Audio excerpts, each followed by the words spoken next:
19 কোটি পাউন্ড মামলার সাজা স্থগিতে দ্রুত শুনানির আবেদন করেছেন পাকিস্তান তেহরিকি ইনসাফ পিটিআই এর প্রতিষ্ঠাতা ও সাবেক প্রধানমন্ত্রী ইমরান খান।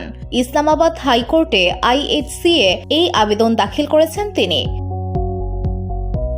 ইমরান খানের পক্ষে ব্যারিস্টার সালমান সফদারের মাধ্যমে আবেদনটি জমা দেওয়া হয়েছে। আবেদন অনুসারে সাজা স্থগিতের মামলার শুনানির জন্য প্রাথমিকভাবে 24 মার্চ তারিখ নির্ধারণ করা হয়েছিল। তবে প্রধান আসামি পক্ষের আইনজীবী সুপ্রিম কোর্টে একটি হত্যা মামলায় ব্যস্ত থাকায় তা বিলম্বিত হয়। পরে আদালত ঈদের পর পর্যন্ত শুনানি স্থগিত করেন।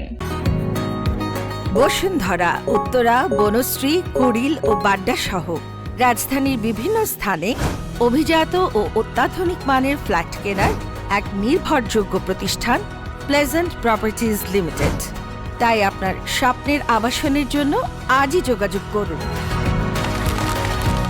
Pleasant properties limited, where destiny matches eventually। এদিকে নতুন করে ঈদের আগে মূল আপিলের সঙ্গে সাজা স্থগিতের শুনানির সময় নির্ধারণ করতে আদালতের প্রতি আহ্বান জানানো হয়েছে। এছাড়া মামলায় ফেডারেল সরকার ও জাতীয় জবাবদিহি ব্যুরো এনএবি চেয়ারম্যানকেও বিবাদী করা হয়েছে। VOD Bangla news desk.